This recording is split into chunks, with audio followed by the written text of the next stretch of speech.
I love this man's work when he was nominated twice for Emmys for his work playing Detective James Martinez on NYPD Blue. You also loved him in The District, Third Watch, Blue Bloods, and so much more. And now, if you follow him on Twitter at Nick Turturro 1 and also on Instagram, you see his diehard Yankee fandom on display. Good to see you, Nick Turturro. You too, buddy. Pleasure to be here. Yeah, well, you know what? It's good to see you. Where you're sitting in a rocket chair for the next 4 or 5 days. The Yankees just swept the Twins last night. It's okay. I can enjoy this victory. You know, I earned it. I'm working hard. Like I said, I don't just root. I prepare during the day. Hold on a second. What do you mean you prepare during the day? Well, I prepare mentally. I have to get ready. You know what I mean? I have to get ready. You know, I have to do my preparation. I got to get in the right frame of mind. I got to be ready for the game. So when the game comes on, there's no distraction. And I got to get it in the right seat, maybe have the right T-shirt. Like lately, I've been wearing a Yankee T-shirt. It's been working. Mm-hmm. Usually, I don't like to wear anything with the logo on it. Sometimes I feel like that's a jinx. But this has been working. So you're a type of guy that figures if it's not going the Yankees' way, it's because of the way you're sitting or what you're wearing. You you literally believe that. Oh, yeah, I literally believe that. Like somebody can walk in the room and I'll go like, who's this guy? He might turn the whole game. The cooler walks in the room. It does. You got to be careful. Like one time, my brother-in-law was sitting in a chair against the Red Sox, and the guy hit a bomb, and then he came the next night, and I said, "You sat there last night?" And he goes, "Yeah." I go, "No, just sit over here." He goes, "I can't sit here." I said, "Sit over there. You were there last night. You screwed everything up." So that's family. You treat your brother-in-law. I don't care if that's a brother-in-law. You know what I mean? I throw my hat sometimes when I get mad. That might turn it, and I go, "All right, leave the hat." Drop the baseball. Leave the baseball. I'm telling you. Like last night, I brought out the broom, and Chapman was starting to sweat me out. Right. I go, get that broom out of here. Get the broom out of here right now. Don't fool around right now with the mojo.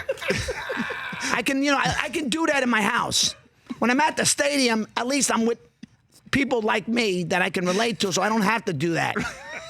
It's harder to watch than to participate because you have no control. It's like on an airplane. Your life, you could die. You're like, you go like that when you land and whatever.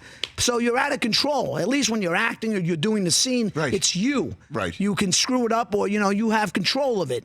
But I feel like I could turn things sometimes. I just feel like if I'm there, like even with the Astros, I feel like if I go to H-Town, I could beat those Cowboys right in that stadium. Somehow my mojo. I almost did it once in 2001 in the Diamondbacks, Game 7. Yeah? It was working. It was freaking working. People were calling me when Soriano hit a homer. Yeah. I said, don't jinx it. They go, you're doing it. You're doing it. I said, I know. And then there was that stupid bunt where Mariano threw the ball to second.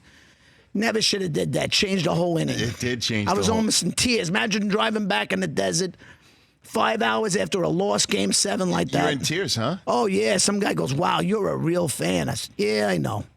Nick Turturro here. I told the guy, when I was on the set, don't ever tell me bad news. One time the Yankees were losing in the playoffs on the set of NYPD Blue. I said, don't mess with me. Don't ever give me bad news. Let me find out the bad news on my own. I hate that. But when you give those instructions, though, Nick, then you know if they're not saying anything to you that the news is bad, right? You know what I'm saying? Like, that's why, like, if you're not hearing something, that's a problem. Good thing, though, that while you were on NYPD Blue, there was a heck of a run. Oh, there was a great run, and it started in '96, and I was there that week against Atlanta. Let me tell you the week I had. I was there Game 1. They got blown out like 12-1. Andrew Jones hit 2 home runs. He was a rookie. From Curacao, yeah. Curacao. He was like 8 years old. Unbelievable. Danny Almonte was younger than him, I think. That's right. Yeah. All those guys lie. Right. All these guys, they say they're 20. They're like 28, 32. Yeah. Look at their faces. El Duque. We don't know if he was like 40. El Duque. I love El Duque. But anyway, that week was great. Game 2, they lost to Maddox. Yep. Then I'm in the hotel, the Regency. And the Yankees won Game 3. Game 4 was the game where they came back to 6-0. Jimmy Loritz. I went insane in during the Regency. All the producers were like, "We thought we heard you. We thought we heard you. You heard me. You heard me. Don't worry." And then the Game 5 was the Pettit game, 1-0, I think. Against Smoltz. Wow. I had to go to a cop dinner that night. I was in the limo. I'm like, oh my God, I got to go to a cop dinner tonight? And then so I stayed for Game 6. I had all the juice for the tickets. All the guys on the show. Jimmy Smits, David Milch, and Nick, ask Nick. I was like, yeah, right, don't worry, I'll get you a ticket. because I was You're the making guy. moves. I was Yeah. the guy at that time. But I was like, I don't want to be in the luxury box. I want to be with the real fans. Sure. I don't want to be with those rich mummies. I got to be with the real guys and the real. That's where I want to be. You know what I mean? But that was. And then I got on the field. They brought me in the locker room. That was surreal for a kid like me. I mean. Now, I got to tell you, I mean, and you know, Mikey Del Tufo over there in the Yankee hat on, he texted me last night about what's going on with Chapman as Chapman put the first two on base. And I said to him, I'm like, this is what the rest of the world has to deal with that we didn't have to deal with Mariano Rivera for 15 years. It's just unbelievable, with the exception of one time against the Indians in '97 in a divisional series, and then 2001 essentially. 2001 and That's also 2004. He didn't get out of that ninth inning. You know where we That's true. basically would have swept the freaking. The kiss of death was that stupid walk to Millar of all people, Millar. This is a diehard right here, Chris. Listen, I remember stuff about the Yankees that I don't even know in my own life. My own life is like a blank. 57 years, I did so much stuff, I can't remember squat. But you ask me where I was during a Yankee moment, I'm there. It's like my brother when he memorizes all these speeches. You talking about John? John, he's a genius. Does John love the Yankees as much as you, or what? He likes them. He loves the Knicks. He loves the Knicks. He's like, I root for both teams, Nick. I'm like, no, John. You can't root for both teams. You got to take a side. No, I don't. I mean, I can't mess with him. He's my older brother. So he roots for the Yankees and Mets, you're saying? Is that what you're saying? That's what he claims. You know, he claims that he liked Don Clendenin. He claims that he liked Tom Seaver. Listen, we grew up in Queens, almost Long Island. Oh, you're right. That's where the Turturros are from? That's where well, my brother says the Lower East Side because he didn't like Rosedale. But it's all BS. We grew up in, well, he was born in Hollis. Him and my brother Ralph were born in Hollis. Queens. Yeah, they were tough. They went to tough schools. I was soft. I was a Catholic school boy. You know, 1 block from Valley Stream. You walk down the street, Hook Creek, you're in Long Island. But I used to rep Queens. What would your teachers at that school think of your videos today? Oh, they'd love it. But I was emotional as a kid. I used to run out of the class in the first grade. I had a problem staying. It's a true story. I don't know if I want to reveal what happened. Okay, it's all right. I did it on Conan. My mother was alive then. She was upset. My dad tied in my chair in front of the class, whatever. We could just stick to baseball. Yeah, we can stick to. We don't need to go back and rehash that. But anyway, the Mets, you know, I should have been a Met fan by landscape because I was surrounded by all kinds of Met fans, and I didn't know baseball. And somehow I went to the Yankee Stadium with the Boy Scouts, 1973, and then the love affair happened. I don't know. It was just magic. Nick Turturro here on the Rich Eisen Show again, at Nick Turturro1 on Twitter and Instagram. Yes, sir. Your videos are absolutely priceless. You said when you were sitting on the green room couch before you came out here that you got a text from your wife saying to look happy, right? Don't look so angry. Yeah. So what did your wife think of these videos? She thinks some of them. She likes some of them. Sometimes she thinks I go too far. Sometimes it's, you know, disturbed our marriage. You know, it has. Okay. Yeah, because she says you don't make it fun anymore. You took all the fun out of it. I said, what do you mean I took all the fun? That is part of the fun. You got to understand. You got to be in pain sometimes to get the fun. You know, nothing comes easy in life. Even being a fan, a real fan. You know, so she doesn't really understand the insanity behind it. It's just a game. But those who may not know, if they're just going to start tuning into your Twitter feed right now, it's not just playoff baseball. Like literally, like May 15th, J Happ gives up 2 runs in the 3rd inning. You're out of your mind. Yeah, it's true. Is that the Yankee that drives you the most nuts? Who, J Happ? Yeah. You know, I mean, I wouldn't say him. I don't have real, you know. Nah, I wouldn't say it was just J Happ. It depends who it is. Okay. Depends who it is. It's just in the moment? It's in the moment. It's how I'm feeling. It's the vibe. You know, you never know. Sometimes. Who's the Yankee that sets you off the most? In the history of the Yankees. In the history of the Yankees? The one who sets you off the most. The one that you're like, oh, God, this guy. What do you got for me, Nick Turturro? Oh, God.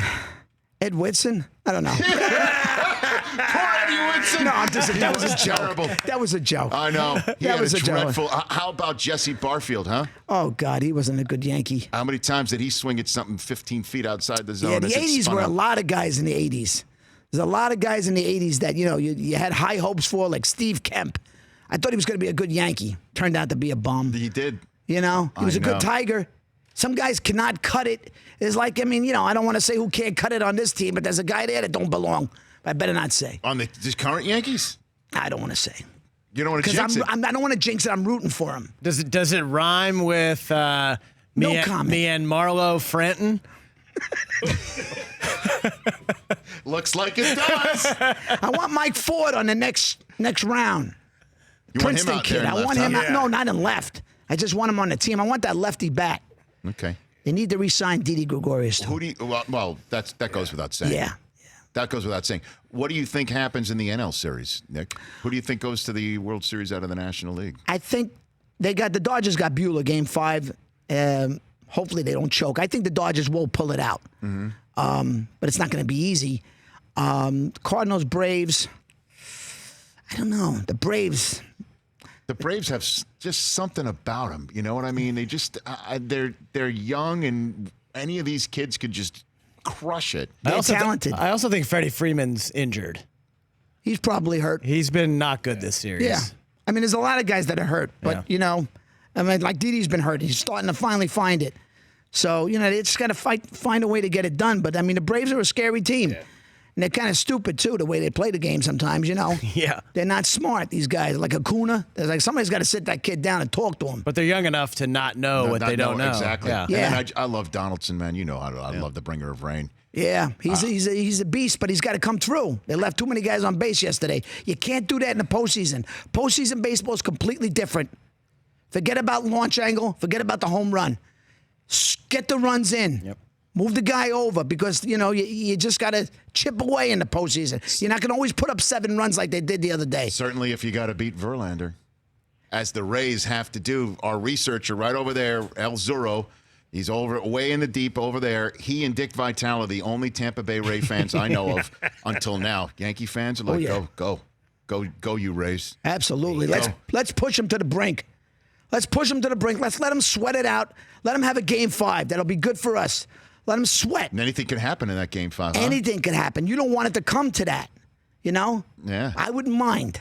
I would not mind that at all. All right, so in the last couple minutes we have left here, Nick. Yes. Who's crazier? Okay. Who's crazier? You in a tie Yankee playoff game in a Game 7, or David Caruso on the set of NYPD Blue in Season 1? Who's crazier? That's pretty close. And I loved Caruso, but he was a nut.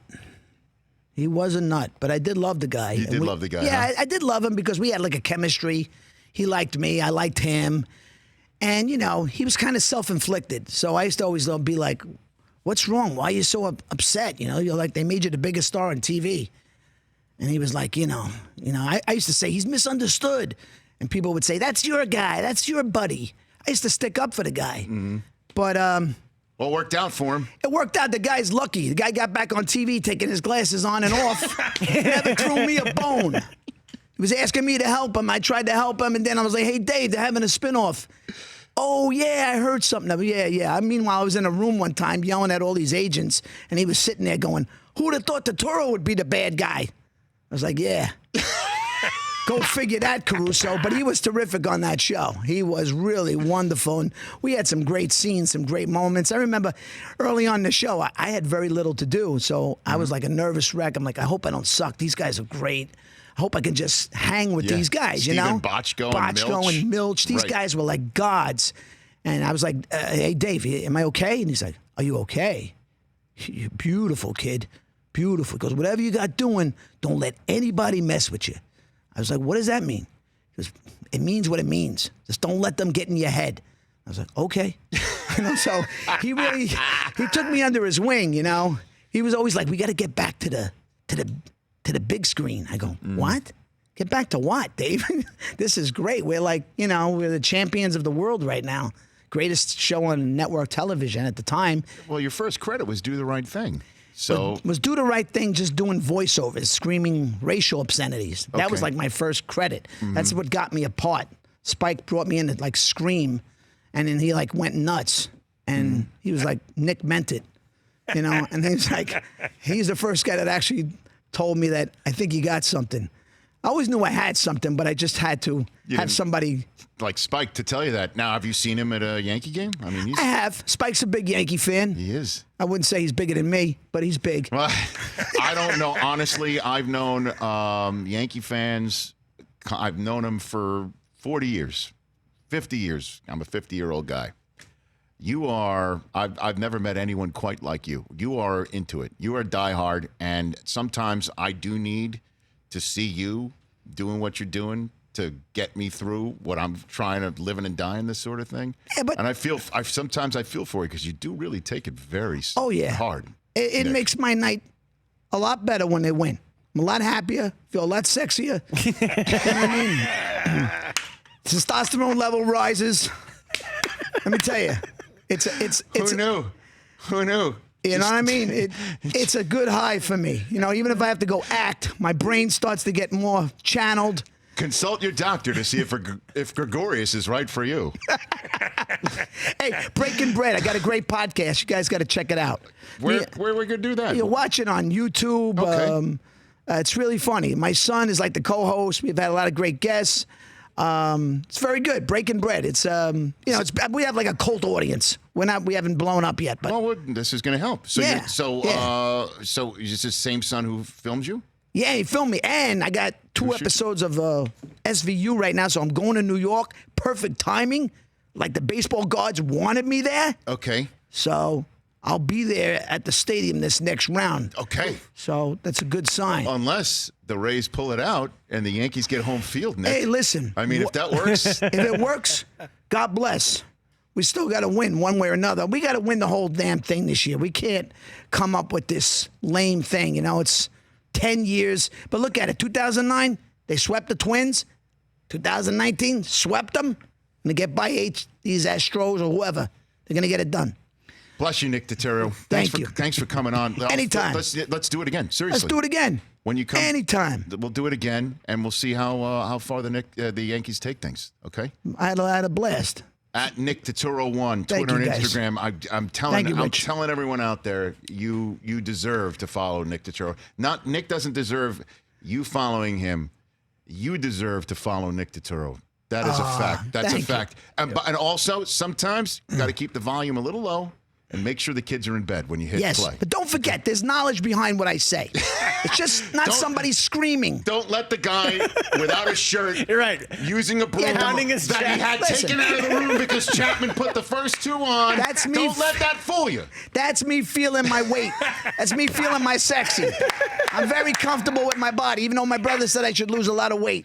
I would have had a better career because he said you were a good-looking guy. You should have been skinny. Nick was, but there's nothing funny about a skinny guy. Jack Jaraputo, my friend, told me that. Jackie G. Shout out to Jack. Yes, of course. Nick Turturro here on the Rich Eisen Show. We're back with more and setting up our Wednesday show that's going to be dynamite as well in a second. For more of The Rich Eisen Show, tune to Audience Channel 239 on DirecTV for free on BR Live or download the Rich Eisen Show app.